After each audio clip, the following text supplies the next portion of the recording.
Okay. Okay. Welcome back to the Rowan's podcast. I am the Rowan. We're going to call this episode 24 and hope that's good. Grab yourself a cup of coffee and a comfy chair and let's chat. We have some exciting news today. We do have our first professional guest with us.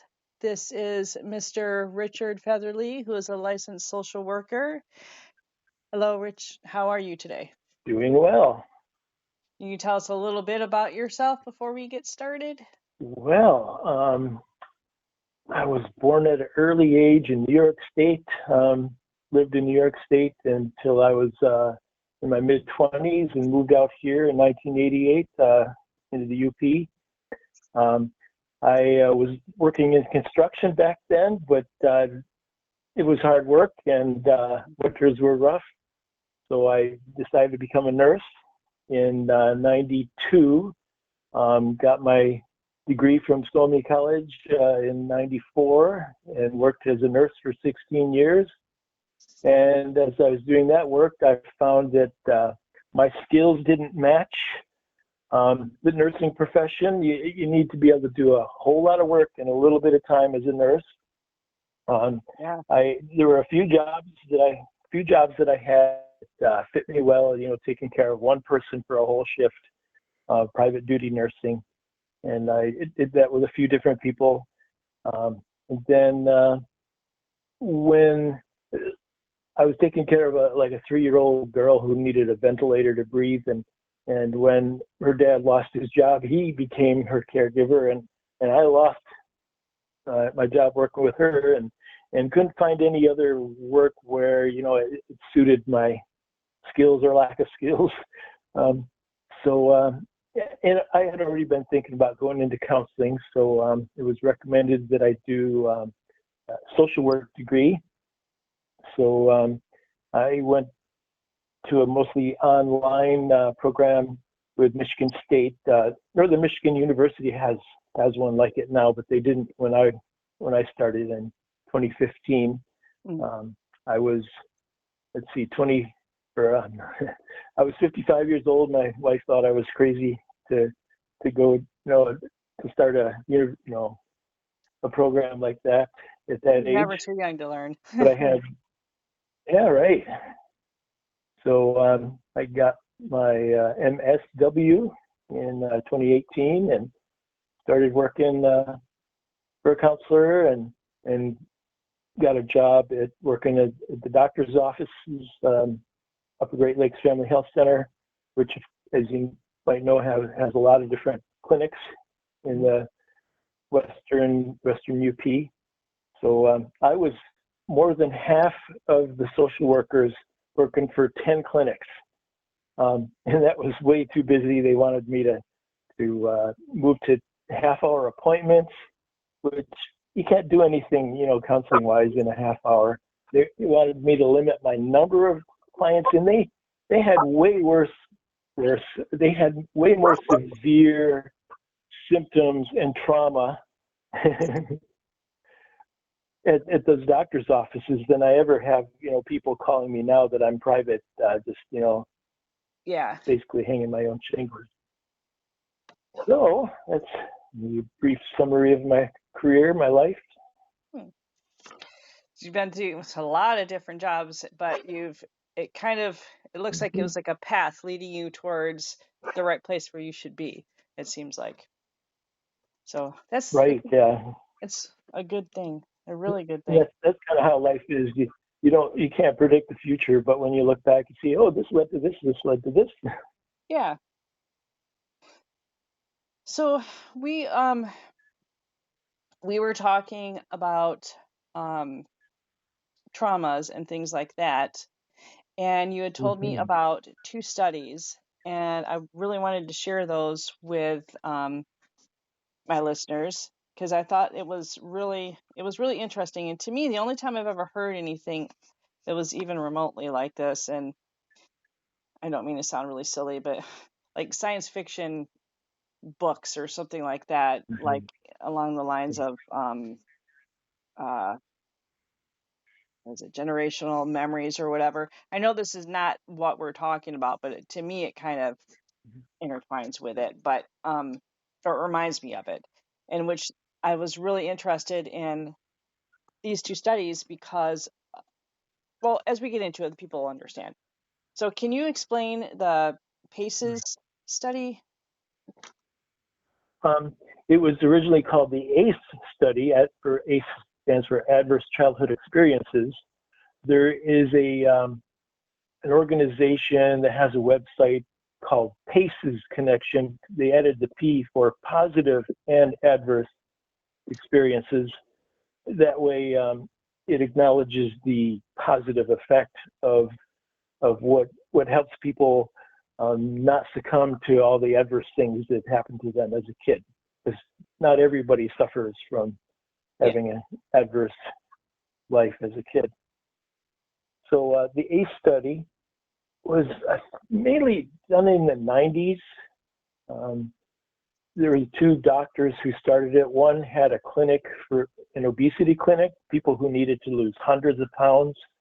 He basically had them fasting and with supplements, vitamins, minerals, supplements, based on their labs, because they were doctors, they could check their labs.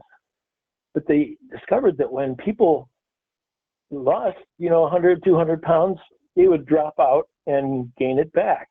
And so one doctor, Dr. Vincent Felitti, decided to interview the people who had dropped out and the people who hadn't.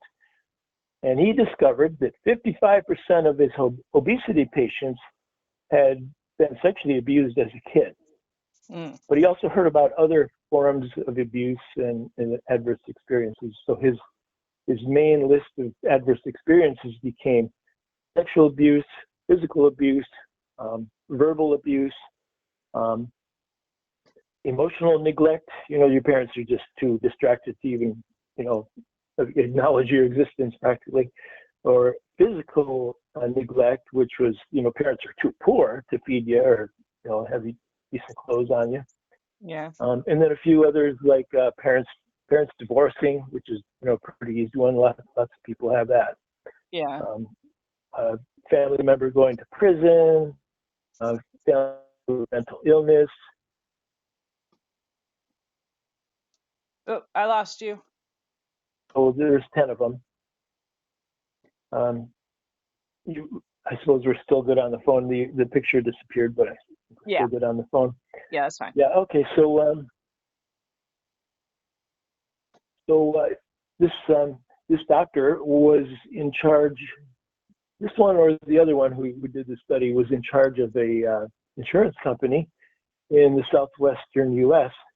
So they sent out over 20,000 questionnaires to just test people about, what their experiences were as a kid. And he got over 17,000 of them back, which is great for sending out a survey. Yeah. And they discovered that adverse experiences as a kid is quite common. And since they could check the person's medical record, being in charge of their insurance, they discovered that the incidence of almost any disease or bad habit you can think of increased the more adverse experiences you had as a kid, more classifications, so 10 different adverse experiences could give a person a score of 0 to 10. And the higher your score, the more likely you had any major disease you can think of, or all the bad habits, addictions, things like that. So, and that study has been repeated many times in like different states. They've decided to do it for their own state, and the results are pretty consistent. Wow. So yeah. You have a question so far? Or I could go a little bit more about limitations of the study and. Yeah. So one limitation. Oh yeah, you had a question. Okay, go ahead. No, I don't. No, yeah, go ahead with the. Okay. So yeah, one limitation was that the people in the study were all people who had health insurance and they had that health insurance because they have a good job, Yeah. a job that has enough benefits that they gave them that health insurance. So we were studying middle class, maybe even upper middle class people, um, and it missed things like living in poverty, living in a war zone. You live in a city and your friends get shot every once in a while. It missed things like that. So there's that limitation. Other studies had to start counting things like that besides just the first 10 that were considered to be adverse experiences. Yeah, I was just going to ask Um, you, did anyone else start up a study with the ones that they missed? Because I'd find that would be interesting to look yeah, at. I haven't heard about. I haven't. When I used to go to a newsletter of that Paces, it's called Paces Connection. It was that website for that organization that tries to educate people about adverse childhood experiences and positive experiences. And sometimes they would give the results of a study that showed the effect of things like poverty and things like you know, feeling at risk of getting shot, in your life. And so that organization has been in business for probably at least a decade, if not more. Hmm. Yeah, I did look up that site. I did go to that after we were talking, Mhm. did a little looking around on it and stuff. Um, and it also brought me to um, well, the ones that I had a lot of questions on was the cherry blossom um, Oh, sure. uh, study. Because I kind of thought that those kind of maybe they kind of go together, don't they? I mean, they weren't actually They together, do. but they kind of Mm-hmm. sort of go together. And this is the one that I They was do. talking about. I've only heard in like science fiction type things with the results of this, and I know Yeah. that's not what it is, but it just kind of reminded me reminded me of it. Um, Yeah. can you explain the cherry blossom experiment that they did? Sure. So they were doing research on using mice, and they trained some male mice to be afraid of the smell of cherry blossoms by giving them shocks. Not nice, not Mm, very nice, not very compassionate towards little mice. But mm, anyway, they trained them to be afraid of the smell of cherry blossoms, and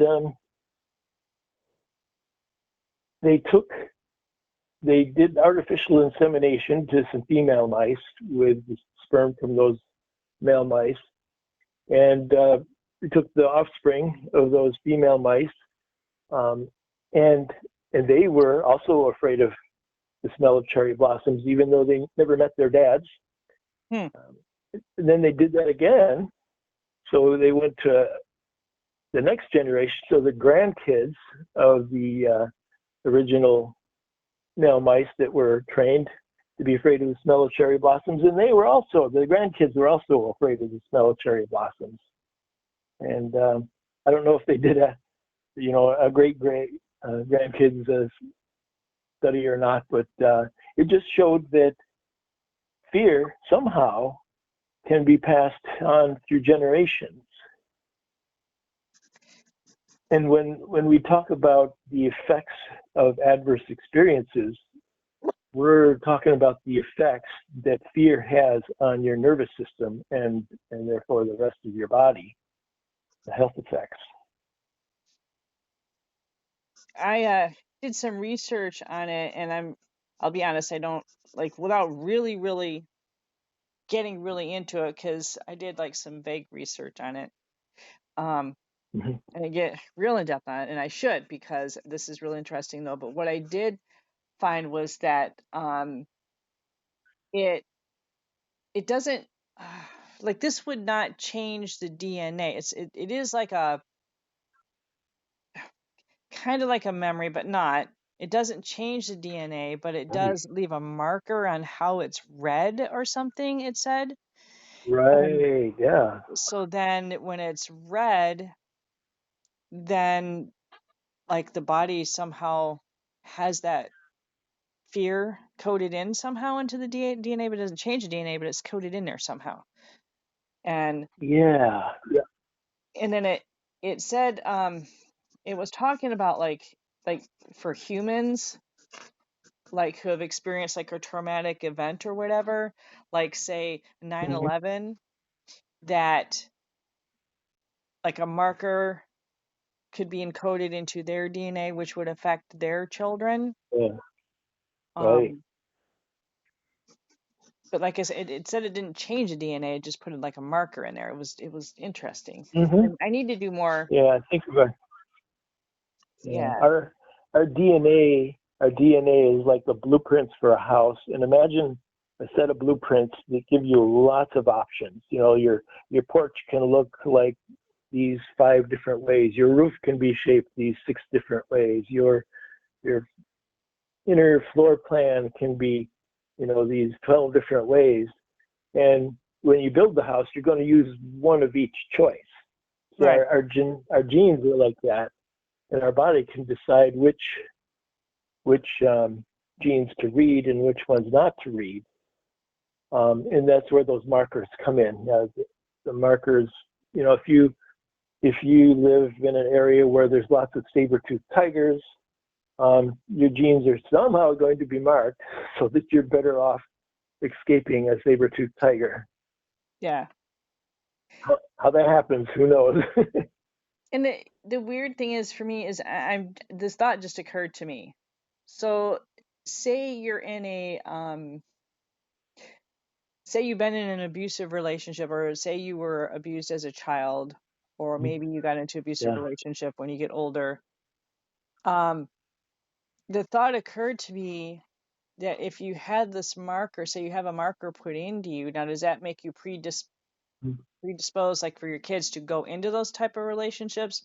Or I would think that maybe it would, like say if you're around saber tooth tigers like you said, and it would make you be afraid of them, and it might help you to do whatever you need to do to stay away from them. For me, I just thought, well, wouldn't it be good if this marker, if you had like this marker and your kids, you pass it on to your kids or whatever, or the kids get that marker, Hmm. wouldn't it, to me, it would seem like it would make the child be afraid of being in a relationship like that and to learn to adapt to not being in one rather than predisposed to being into one. Does that, am I making sense? um, yeah, yes, and we like if if I had a parent who was abused, are they even going to, like, say they were abused as a kid but not as an adult? When I knew my parents, I never knew they were abused. But as a kid they were. When I wasn't around yet, um, I wouldn't know what kinds of relationships to avoid and which ones to try to get into. But my Hmm. nervous system would act in a way that would cause me to end up being with people who also act the same way. With the same defenses. If my my nervous system, my genetic code causes me to go into fight quite often, and I become a fighter. I become aggressive. Right. I'll hang out with other people who are aggressive and not even realize why. Huh. I just find it interesting of how the brain works in the way that it does, and how Hmm. we do things like that without realizing, you know, that when you first Yeah. when you first started talking about the cherry blossom experiment, I just I thought it was interesting because at first I was thinking of generational memories. I could just put that memory into there, but then when then I read that about the marker going Connection. in there, that makes more sense. And so if the parent had been abused while they were a child Mm-hmm. and maybe they got into a relationship, then they had children, and those children had that marker and they had some other traumatic events. And I've asked you this before. Say Yeah. several generations later, there's just compounding of all this generational trauma. Um, Right. would that continue on? Would it just like become like this huge avalanche onto the following generations, or is there a way to heal that, to repair that It marker? can. Um, right. It it can go either way.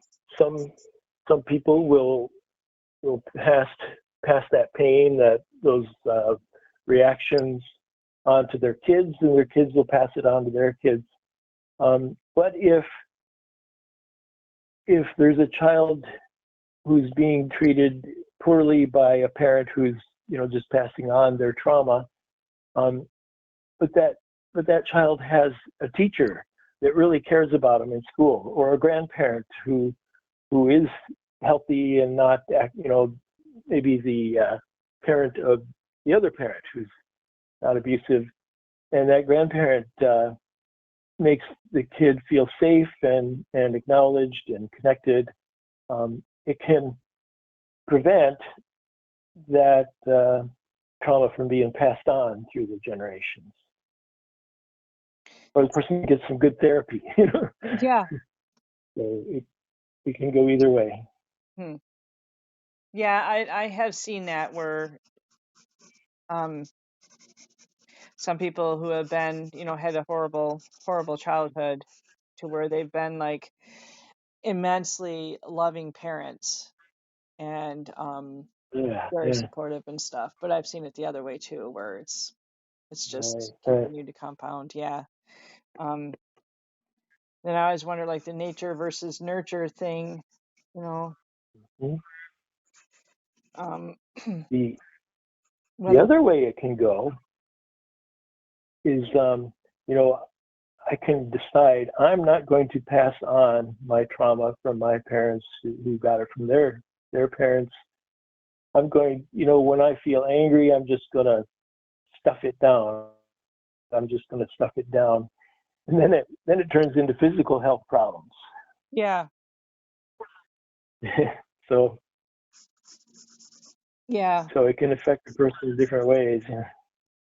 We're we're capable of living to 120 years old. So, oh yeah, if a person only lives to 58 or 70 or whatever, that's something happened to cause our health to not be as good as it could be. do you imagine if we lived like really good lives where we didn't have all the bad things happen, how Hmm. much longer people would live and how much more healthier they would be. But Yeah, probably a lot longer. yeah, In the ACE study, they found that a score of, I think, like a score above, I forget if it's 6 or 4. Anyway, if you have quite a few points on your ACE questionnaire that you fill out, compared to somebody with a score of 0, it knocks 20 years off your life on the wow, average. wow, Yeah, that's wow. yeah. Hmm. The, the trouble is, so many, our whole healthcare system just doesn't know what to do with that information. They kind of ignore it. Yeah, because it's like I think of it as like it's a societal issue really with Right. the traumas and things like that. And I Mhm. mean, in order to fix that, like through healthcare, there would have to be. I think there would have to be a lot of More good. social workers. Yeah, yeah, yeah, yeah. A lot of social workers, a lot of mental health care, a lot of like, Yeah. I don't know, like just more supports, I think. And there's not enough supports for people. And I think that's why people turn Hmm. to anger and abuse and uh, negativity and stuff because there's not as much supports out there. And then it's stigmatized too. If someone wants to get help for something, then they feel kind of stigmatized that, "Oh, I must be a bad person because I'm going to go seek help or something." And Hmm. I think that also prevents people. So if it was more normalized that, hey, if you're angry or upset about something, hey, just go talk to this, or go get help there. It should be perfectly acceptable and fine. Um,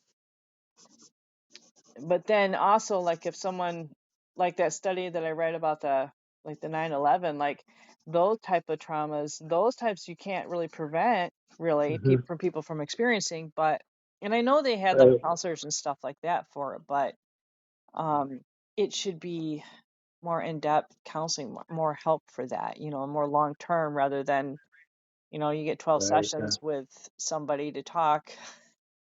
And because that type of trauma, that's going to last for a really long time, you know Hmm. just Yeah. just doesn't go away after 12 hours. Right. Um, so different people experienced 9/11 in different ways, and they have different histories. So a person with a high ACE score who was like say 25 years old when 9/11 happened, and they were right next door, or they had people they care about in the building who died. Um, if they had a high ACE score, they're going to be more traumatized by that event than somebody who either had a low ACE score or had a high ACE score but had a lot of resilience factors. People who really cared about them. They might react differently and be more or less traumatized by an Yeah, experience like 9/11.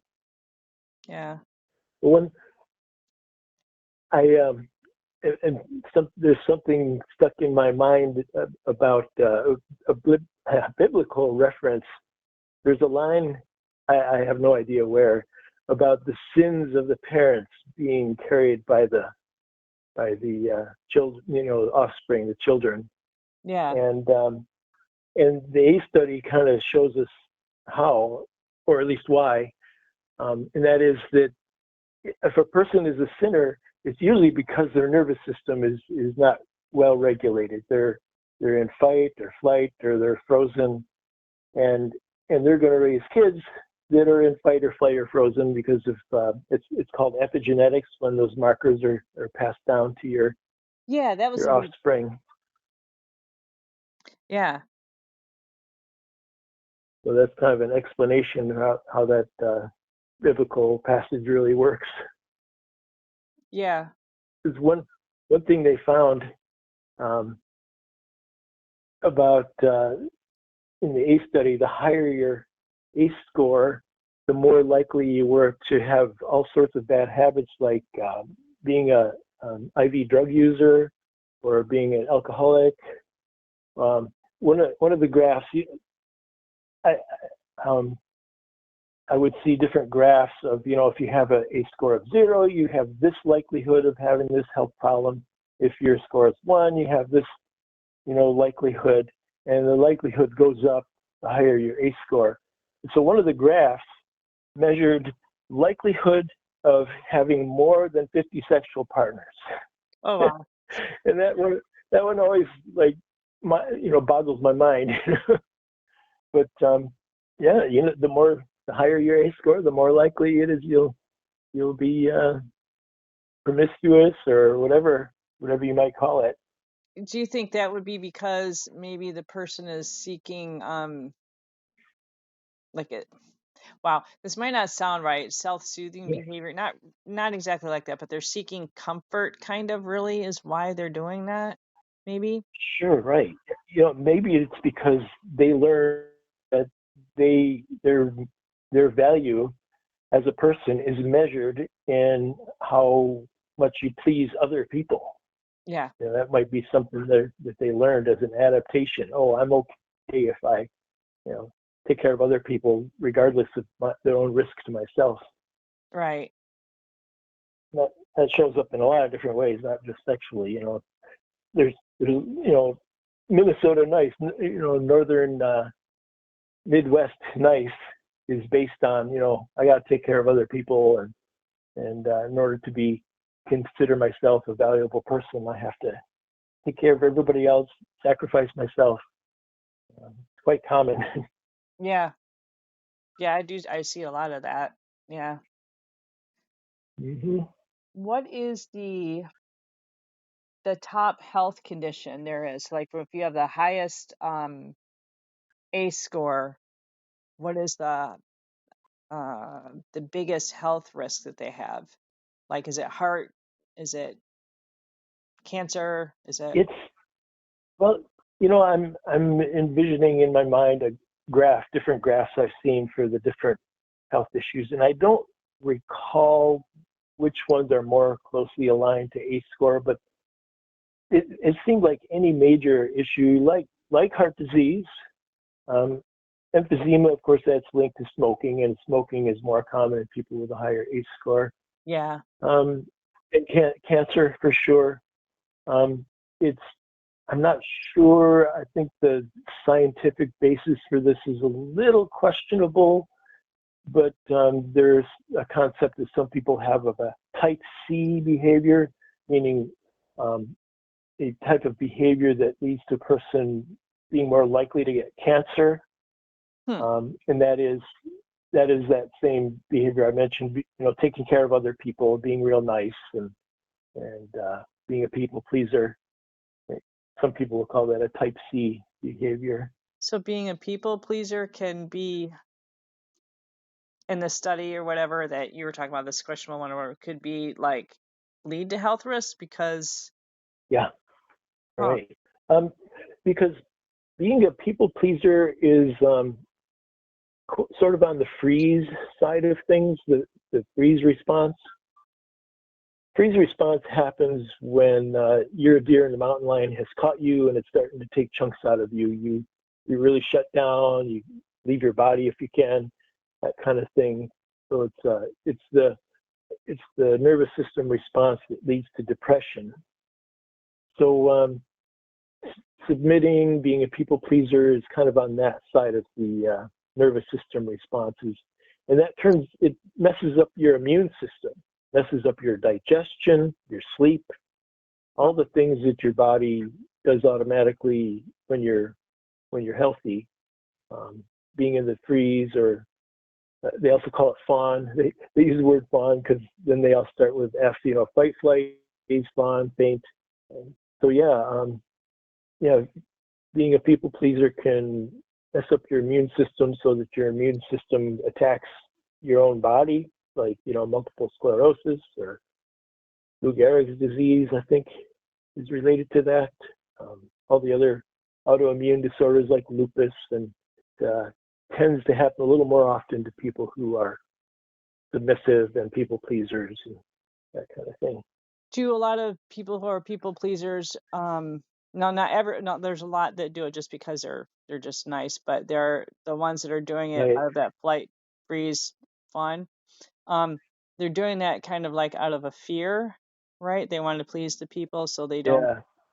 get like the backlash that, hmm So they can be accepted and, you know, not rejected. Rejection is like the scariest thing to our nervous system. yes. Yeah.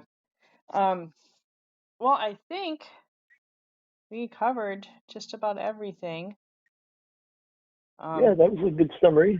yeah, this is If it's I new, if it's really new to a person, they can just listen again. yeah. Or Or you could go to the Paces Connection website, right, yeah. research there, and go down a hmm rabbit hole there because you could go there and there's plenty other links and different things that you could look Yeah, at. right, But right. yeah, this is, I find these both, like when you were talking to me about these, I found them really interesting. And I thought maybe other people might too. Um, these are really good. Thank Yeah, you so much you're for welcome. coming on and talking. I really appreciate it. You know a lot about this, and Mhm. I really appreciate this. It's my hyper focus.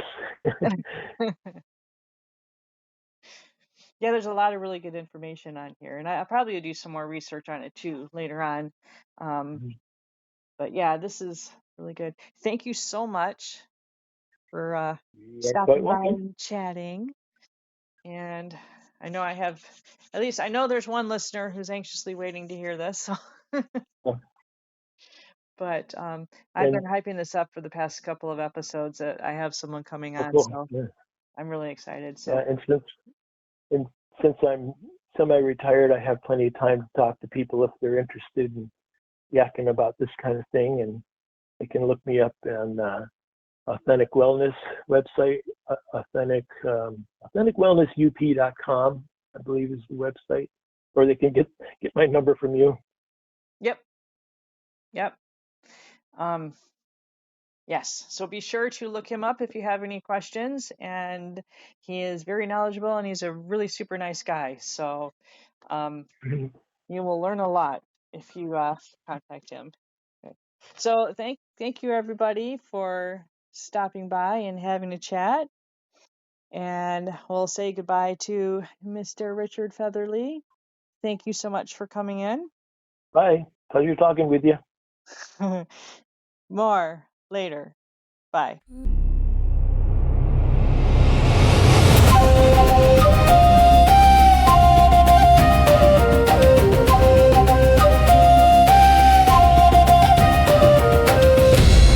I am the rose.